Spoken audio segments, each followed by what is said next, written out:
সুপ্রিয় শিক্ষার্থীরা, ঢাকা কলেজ ইতিহাস বিভাগের অনলাইন ক্লাসে আমি তোমাদের সবাইকে স্বাগত জানাচ্ছি। সম্মান প্রথম বর্ষের শিক্ষার্থীরা, কেমন আছো তোমরা? নিশ্চয়ই ভালো আছো। তাহলে চলো আজকের ক্লাস শুরু করা যাক। আজকে আমি তোমাদের সাথে আলোচনা করব বদরের যুদ্ধ সম্পর্কে। আজকের আলোচনা থেকে আমরা জানতে পারব বদরের যুদ্ধের কারণ এবং বদরের যুদ্ধের ফলাফল সম্পর্কে। বদরের যুদ্ধ ছিল মুসলমান ও বিধর্মীদের মধ্যে প্রথম আনুষ্ঠানিক সম্মুখ যুদ্ধ। 624 খ্রিস্টাব্দে মদিনার অদূরে বদর প্রান্তরে এই যুদ্ধ সংঘটিত হয়। এ যুদ্ধের মধ্য দিয়ে মুসলমানদের বিজয়ের সূচনা হয়, যা পরবর্তী সময়ে সংগঠিত যে অন্যান্য যুদ্ধগুলো ছিল সেই সব যুদ্ধে জয়ের অনুপ্রেরণা হিসেবে কাজ করে। বদরের যুদ্ধ মুসলমান এবং কুরাইশদের মধ্যে সংগঠিত হয়েছিল। এই যুদ্ধে সুশৃঙ্খল কুরাইশ বাহিনীর কাছে কুরাইশ বাহিনীর সাথে স্বল্প সংখ্যক মুসলিম বাহিনীর বিজয় হয় এবং এই বিজয়ের ফলে মুসলমানরা অনুপ্রাণিত হয়েছিল। মদিনায় ইসলাম ধর্মের প্রতিষ্ঠা এবং হযরত মুহাম্মদ সাল্লাল্লাহু আলাইহি ওয়াসাল্লামের প্রভাব প্রতিপত্তি বৃদ্ধি পাওয়ায় মক্কার যে কুরাইশরা ছিল তারা শঙ্কিত এবং ঈর্ষান্বিত হয়ে ওঠে। ইসলামী প্রজাতন্ত্র গঠন ও মুসলমানদের আধিপত্য বিস্তারে বিধর্মীরা ইসলাম ধর্ম সেই সাথে মদিনাবাসীদের নিশ্চিহ্ন করার জন্য সংকল্পবদ্ধ হয়। এরকম বিভিন্ন কারণে বদরের যুদ্ধ সংগঠিত হয়েছিল। বদরের যুদ্ধের অন্যতম প্রধান কারণ ছিল মদিনায় ইসলামের ক্ষমতা ও প্রতিপত্তি বৃদ্ধি। মাত্র 2 বছরের মধ্যে, অর্থাৎ মহানবী সাল্লাল্লাহু আলাইহি ওয়াসাল্লাম মদিনায় হিজরতের পর মাত্র 2 বছরের মধ্যে পরস্পর কলহে লিপ্ত মদিনাবাসীদেরকে একটি শান্তিপ্রিয় এবং সুসংগবদ্ধ জাতিতে পরিণত করতে সক্ষম হয়েছিলেন। ইসলামী সাম্রাজ্য প্রতিষ্ঠা এবং ইসলামকে আন্তর্জাতিকীকরণ করার যে প্রচেষ্টা, সেই প্রচেষ্টার ফলে মক্কায় এই বিধর্মী কুরাইশরা ঈর্ষান্বিত হয়।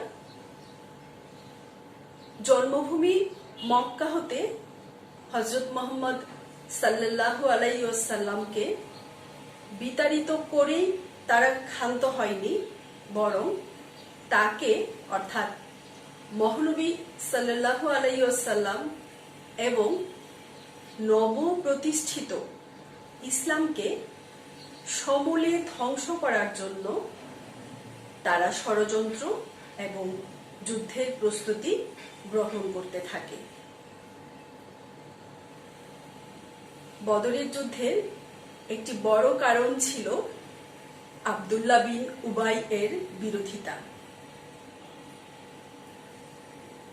হযরত মুহাম্মদ সাল্লাল্লাহু আলাইহি ওয়াসাল্লাম ওনার অসামান্য প্রাধান্য খর্ব করার জন্য বানু খাজরাজ বংশীয় আব্দুল্লাহ বিন উবাই নামক একজন প্রতিপত্তিশালী পৌত্তলিক, যিনি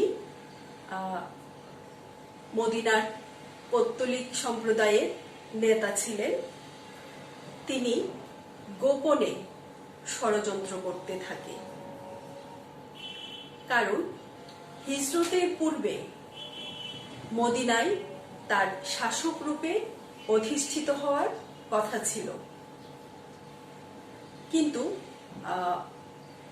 মহানবী মদিনায় হিজরত করার পর মদিনা সনদ দ্বারা ইসলামী প্রজাতন্ত্র প্রতিষ্ঠিত হওয়ার ফলে আব্দুল্লাহ বিন উবাইয়ের যে স্বপ্ন ছিল মদিনার শাসক হওয়া, সে স্বপ্ন ভঙ্গ হয়। এই কারণে তিনি মক্কার বিধর্মীদের সঙ্গে তিনি ষড়যন্ত্রমূলক কার্যকলাপে লিপ্ত হন এবং তিনি মদিনায় একটি মুনাফিক দল গঠন করেন, যারা মদিনায় হযরত মুহাম্মদ সাল্লাল্লাহু আলাইহি ওয়াসাল্লামের বিরুদ্ধে প্রচারণা এবং তার বিরুদ্ধাচরণ দ্বারা বিভিন্ন কার্যক্রম তারা করতে থাকে। তারা ইসলামের প্রতি বাহ্যিক আনুগত্য স্বীকার করে, কিন্তু আব্দুল্লাহর নেতৃত্বে এই মুনাফিক দল হযরত মুহাম্মদ সাল্লাল্লাহু আলাইহি ওয়াসাল্লামের বিরুদ্ধে প্রকাশ্যে শত্রুতা শুরু করে। আমাদের মহানবী এই মুনাফিক দলের গুপ্ত সভায় একদিন উপস্থিত হন এবং সেখানে উপস্থিত হয়ে তিনি মদিনা সনদের যে শর্তাবলী ছিল সেগুলোকে স্মরণ করিয়ে দেন। তিনি এও বলেন যে মক্কার কুরাইশদের আক্রমণ প্রতিহত করার জন্য তাদের সংঘবদ্ধ হওয়া উচিত। এই ঘটনার পর মুনাফিক দল সাময়িকভাবে তারা ষড়যন্ত্র হতে বিরত ছিল। আব্দুল্লাহ বিন উবাইয়ের সাথে যুক্ত হয়েছিল বিশ্বাসঘাতক ইহুদিরা। এই পাপিষ্ঠ মুনাফিক দলের সাথে এই বিশ্বাসঘাতক ইহুদিরা সংঘবদ্ধ হয়ে হযরত মুহাম্মদ সাল্লাল্লাহু আলাইহি ওয়াসাল্লাম তথা ইসলামের ধ্বংস সাধনের জন্য তারা তীব্র ষড়যন্ত্র শুরু করে। ধর্মীয় এবং নাগরিক স্বাধীনতা প্রদান করা সত্ত্বেও ইহুদিরা কোনোদিনই মুসলমানদের প্রতি ভ্রাতৃত্বসুলভ মনোভাব তারা প্রকাশ করেনি, বরং মদিনা সনদের শর্ত ভঙ্গ করে তারা কুরাইশদের সাথে ষড়যন্ত্রে লিপ্ত হয় এবং এই ইহুদিরা, এই বিশ্বাসঘাতক ইহুদিরা মদিনার যে তথ্যগুলো ছিল সেই তথ্যগুলো তারা কুরাইশদের কাছে প্রেরণ করে। এইভাবে তারা ইসলাম ধর্ম এবং রাষ্ট্রের বিলোপ সাধন করার চেষ্টা করে। শুধু তাই নয়, তারা কুরাইশদেরকে মদিনা আক্রমণের জন্য প্ররোচিত করতে থাকে। এছাড়াও বদর যুদ্ধের পেছনে অর্থনৈতিক কারণও ছিল। মক্কা হতে সিরিয়া পর্যন্ত বিস্তৃত যে বাণিজ্য পথ মদিনা ছিল, সেই বাণিজ্য পথের পাশে অবস্থিত। মদিনায় ইসলামী প্রজাতন্ত্র প্রতিষ্ঠিত হলে হযরত মুহাম্মদ সাল্লাল্লাহু আলাইহি ওয়াসাল্লামের নিয়ন্ত্রণাধীনে কুরাইশগণ নির্বিঘ্নে ব্যবসা বাণিজ্য করার সুযোগ হারাতে পারে। অর্থাৎ মদিনায় ইসলামী প্রজাতন্ত্র প্রতিষ্ঠিত হলে সেখানে মহানবী হযরত মুহাম্মদ সাল্লাল্লাহু আলাইহি ওয়াসাল্লামের নিয়ন্ত্রণ প্রতিষ্ঠিত হবে। এর ফলে কুরাইশরা আশঙ্কা করছিল যে তারা নির্বিঘ্নে ব্যবসা বাণিজ্য করার সুযোগ হারাতে পারে। ব্যবসা এবং তীর্থযাত্রা বন্ধ হলে কুরাইশরা সমূহ আর্থিক ক্ষতির সম্মুখীন হতে পারে। এটা উপলব্ধি করে কুরাইশরা তখন ইসলামের মূল উৎপাটনে প্রতিজ্ঞাবদ্ধ হয়েছিল। বদরের যুদ্ধের পেছনে বিধর্মীদের যে দস্যুবৃত্তি এবং লুটতরাজ, সেটাও একটা কারণ ছিল। মক্কা নগরীর যে পবিত্র কাবা গৃহের রক্ষণাবেক্ষণের দায়িত্বে নিয়োজিত ছিল কুরাইশরা। ফলে আরবের পৌত্তলিকদের মধ্যে কুরাইশদের অপরিসীম প্রভাব পরিলক্ষিত হয়। মক্কা ও মদিনার যে বাণিজ্য পথে যে সমস্ত মক্কা এবং মদিনার বাণিজ্য পথে বিভিন্ন আরব গোত্র যারা বসবাস করত, তারা কুরাইশদের আনুগত্য স্বীকার করে এবং কুরাইশদের নির্দেশে হযরত মুহাম্মদ সাল্লাল্লাহু আলাইহি ওয়াসাল্লামের বিরুদ্ধাচরণ করতে থাকে। এই অবস্থায় বা এই পরিস্থিতিতে মদিনার যে মুসলমানগণ ছিল তারা চিন্তিত হয়ে পড়ে। কেননা একদিকে বহিঃশত্রু এবং অন্যদিকে অভ্যন্তরীণ যে বিশ্বাসঘাতকতা, তা যে কোনো মুহূর্তে তারা বিস্ফোরিত হওয়ার আশঙ্কা করছিল। এই সময়ে মদিনার যে সীমান্তবর্তী এলাকায় যেসব বিধর্মী কুরাইশরা অথবা তাদেরকে সাহায্যকারী আরব গোত্রের যে লোকেরা বসবাস করত, তারা বিভিন্ন সময় মুসলমানদের যে শস্যক্ষেত্র ছিল সেগুলো জ্বালিয়ে দিত। কখনো কখনো যে ফলবান যে বৃক্ষগুলো ছিল সেগুলোকে ধ্বংস করত এবং মুসলমান এবং মদিনাবাসীদের যে উট ছাগল সেগুলো ছিল, তারা ওই পশুগুলোকেও অপহরণ করত। তো তাদের এই সব কার্যকলাপ বন্ধের জন্য হযরত মুহাম্মদ সাল্লাল্লাহু আলাইহি ওয়াসাল্লাম প্রস্তুতি নিতে থাকে। কুরাইশদের এবং তাদের সহায়তাকারী আরব গোত্রসমূহের এই ক্রমবর্ধমান অত্যাচার এবং লুটতরাজের বিরুদ্ধে মহানবী হযরত মুহাম্মদ সাল্লাল্লাহু আলাইহি ওয়াসাল্লাম তখন 12 সদস্যের একটি টহলদার বাহিনী গঠন করেন। আব্দুল্লাহ ইবনে জাহাশ ছিলেন সেই টহলদার বাহিনীর নেতা। এই টহলদার বাহিনীকে মহানবী দক্ষিণ আরবে পাঠান। তাদের মূল কাজ ছিল শত্রুর গতিবিধি লক্ষ্য করা। এই টহলদার বাহিনী তাদের দায়িত্ব পালনকালীন সময়ে মক্কার অদূরে অবস্থিত নখলা নামক স্থানে সিরিয়া থেকে মক্কায় প্রত্যাবর্তনকারী একটি কাফেলার সাথে খণ্ডযুদ্ধে জড়িয়ে পড়ে এবং সেই খণ্ডযুদ্ধে মক্কার কুরাইশ বংশের যে নেতা আমর বিন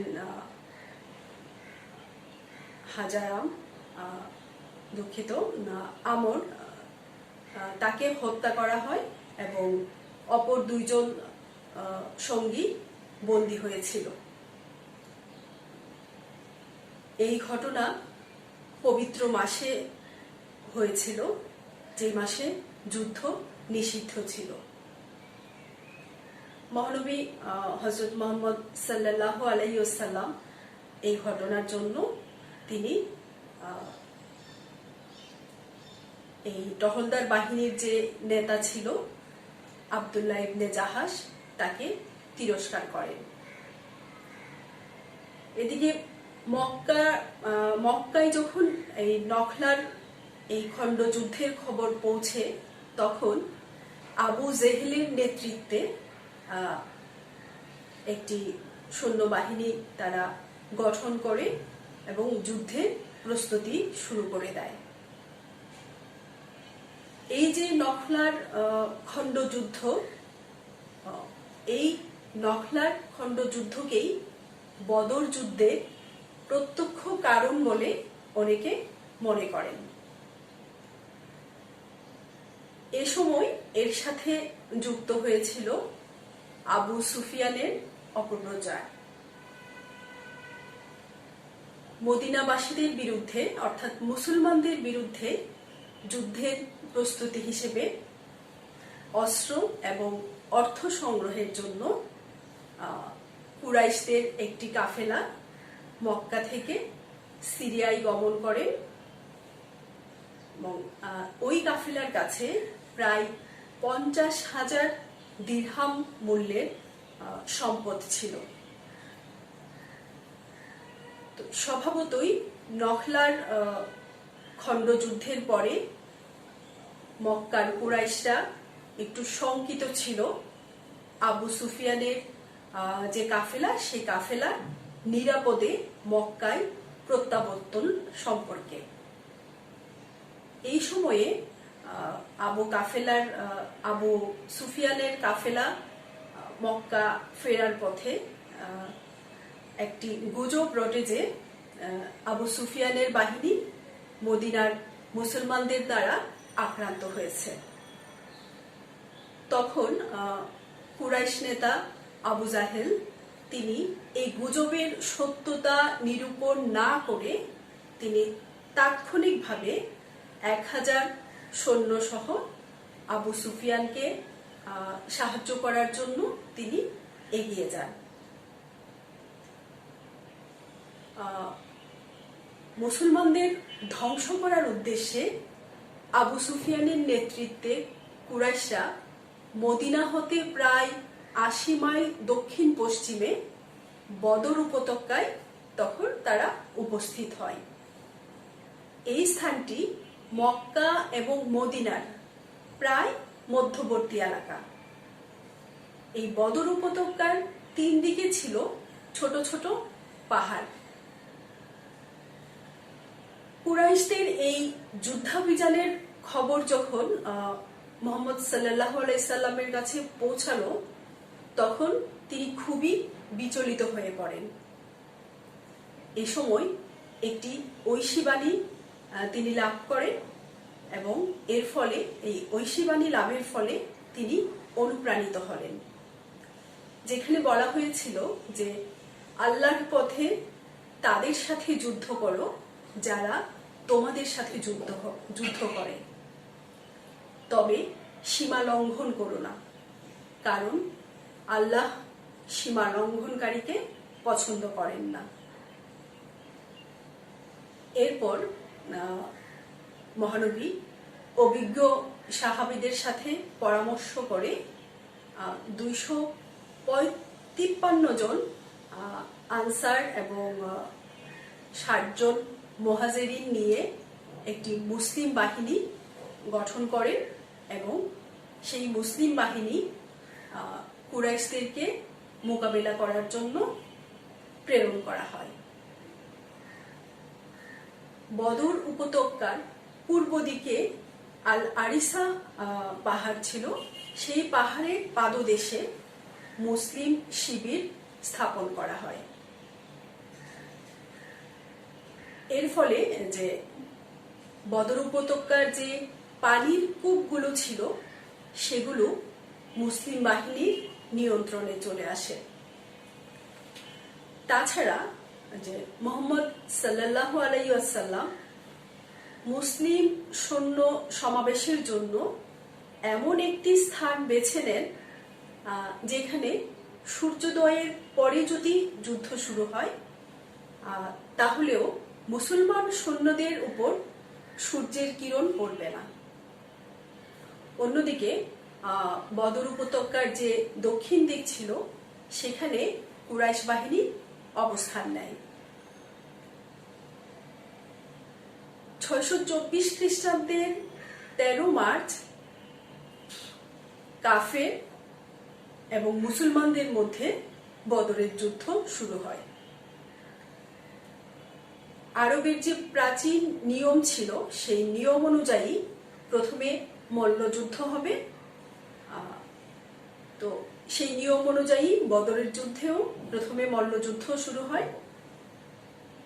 এই মল্লযুদ্ধে মহানবীর নির্দেশে মুসলমানদের পক্ষে হযরত আমির হামজা, হযরত আলী এবং আবু উবাইদা, এবং কুরাইশদের পক্ষের ছিল উতবা, সাইবা এবং ওয়ালিদ বিন উতবা। তারা মল্লযুদ্ধে অবতীর্ণ হয়। হযরত হামজা এবং হযরত আলী রাদিয়াল্লাহু আনহু তাদের নিজ নিজ প্রতিদ্বন্দ্বীকে পরাজিত করেন এবং নিহত করেন। এরপর এক বাহিনী আরেক বাহিনীর উপর প্রবল আক্রোশে ঝাঁপিয়ে পড়ে। তো কুরাইশ বাহিনীর যে সেনাপতি ছিল উতবা এবং আবু জেহেল সে যুদ্ধে নিহত হয় এবং তাদের নিহত হওয়ার খবরে কুরাইশ বাহিনী ছত্রভঙ্গ হয়ে পড়ে। ফলে স্বল্প সংখ্যক সুশৃঙ্খল মুসলিম বাহিনীর কাছে এই কুরাইশ বাহিনী শোচনীয়ভাবে পরাজয় বরণ করে। এই যুদ্ধে আবু জেহেল সহ 70 জন কুরাইশ সৈন্য নিহত এবং প্রায় সমান সংখ্যক সৈন্য মুসলমানদের হাতে বন্দী হয়েছিল। মুসলিম বাহিনীর 14 জন সৈন্য শাহাদাত বরণ করে। বন্দীদের প্রতি কোনো রকম নির্দয় আচরণ না করার জন্য মুহাম্মদ সাল্লাল্লাহু আলাইহি ওয়াসাল্লাম কঠোর নির্দেশ প্রদান করেন। বন্দীদের খাদ্য, বস্ত্র সহ অন্যান্য যে সুযোগ সুবিধা সেগুলো নিশ্চিত করা হয়। কেবলমাত্র উতবা এবং আল নাদরকে মৃত্যুদণ্ড দেওয়া হয়েছিল। এর কারণ তারা এই উতবা এবং আল নাদর মহানবী সাল্লাল্লাহু আলাইহি ওয়াসাল্লামের বিরোধিতা করেন এবং ইসলামের বিরোধিতা করেন। আর বাকি যেসব বন্দী ছিল তাদেরকে মুক্তিপণ গ্রহণ করে মুক্তি প্রদান করা হয়। যে সমস্ত বন্দী মুক্তিপণ দেওয়ার সামর্থ্য ছিল না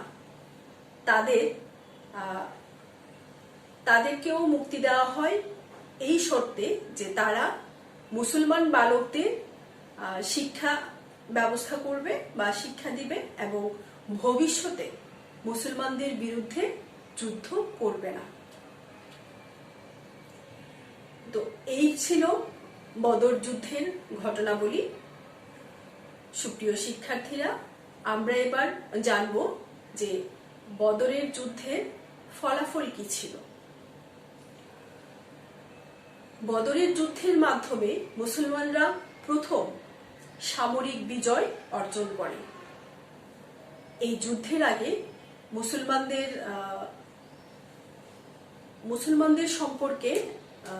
মুসলমানদের শক্তি সম্পর্কে কুরাইশদের ধারণা ছিল ভুল। তারা মনে করেছিল যে যুদ্ধের ভয়ে মুহাম্মদ সাল্লাল্লাহু আলাইহি ওয়াসাল্লাম তার কার্যক্রম থেকে দূরে সরে দাঁড়াবেন। এই যুদ্ধের মাধ্যমে তাদের এই যে ধারণা, সেই ধারণা ভুল প্রমাণিত হলো। বদরের যুদ্ধ ছিল পরবর্তী বিজয়ের পথ প্রদর্শক। ঐতিহাসিক হিস্ট্রির মতে যে বদরের প্রান্তরে সম্মুখ যুদ্ধে মুসলমানগণ মৃত্যুকে উপেক্ষা করে নিয়মানুবর্তিতার মাধ্যমে যে দৃষ্টান্ত স্থাপন করেন তা তাদের পরবর্তী বিজয়ের পথকে সুগম করে। বদরের যুদ্ধ ইসলামের ইতিহাসে এক যুগান্তকারী ঘটনা।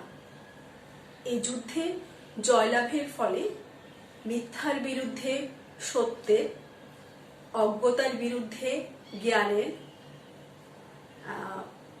যে জয়, অজ্ঞতার বিরুদ্ধে জ্ঞানের জয় যে অবধারিত তা প্রমাণিত হলো। এই যুদ্ধের পর থেকে ইসলামের গৌরব, শক্তি মদিনা এবং মদিনার বাইরে দ্রুত গতিতে বৃদ্ধি পেতে লাগলো।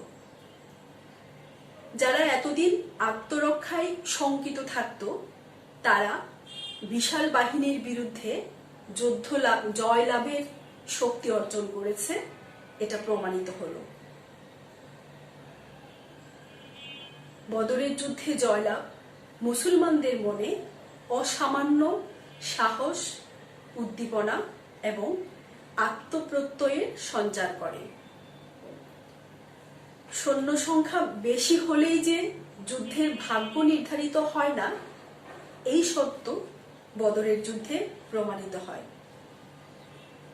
মুসলমানদের মধ্যে এই আত্মবিশ্বাস সৃষ্টি করে যে ইসলামের শক্তির সম্মুখে যে কোনো শক্তি পরাজয় স্বীকার করতে বাধ্য।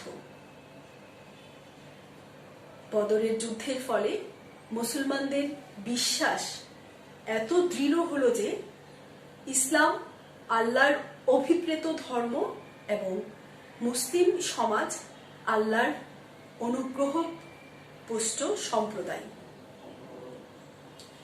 এই বিজয়ের ফলে ইসলামের ভবিষ্যৎ এবং সর্বাত্মক জয় সম্পর্কে মুসলমানদের দৃঢ় প্রত্যয় জন্মে। এই বিজয়ের ফলে মদিনাবাসীরা দলে দলে ইসলামের পতাকা তোলে আসতে থাকে। ঐতিহাসিক নিকলসন বলেন, এই যুদ্ধে বিজয়ের কারণে সকলের দৃষ্টি মহানবী সাল্লাল্লাহু আলাইহি ওয়াসাল্লামের উপর নিবদ্ধ হয়। দ্বীন ইসলামের উপর আরব জনগণের আগ্রহ বৃদ্ধি পায়। বদরের যুদ্ধে মুসলমানদের বিজয় আরবের বাইরে ইসলাম প্রচারের সূচনা করে এবং পরবর্তী 1 শতাব্দীর মধ্যে ইসলাম এশিয়া, আফ্রিকা এবং ইউরোপ মহাদেশে ছড়িয়ে পড়ে। এই যুদ্ধের ফলে মুসলমানরা প্রচুর গনিমাতের মাল লাভ করে, কারণ যুদ্ধবন্দীদের নিকট থেকে মুক্তিপণ হিসেবেও অনেক অর্থ তারা লাভ করে। তাহলে প্রিয় শিক্ষার্থীরা, আমরা জানলাম আজকে যে বদরের যুদ্ধ ইসলামের ইতিহাসে অত্যন্ত গুরুত্বপূর্ণ যুদ্ধ। এই যুদ্ধ ছিল বিধর্মীদের সাথে মুসলমানদের সর্বপ্রথম সম্মুখ যুদ্ধ এবং এই যুদ্ধে মুসলমানরা বিশাল কুরাইশ বাহিনীকে পরাজিত করতে সক্ষম হয়েছিল। তো আগামী ক্লাসে আবার তোমাদের সাথে দেখা হবে। সবাই ভালো থাকবে, নিরাপদে থাকবে, স্বাস্থ্যবিধি মেনে চলবে।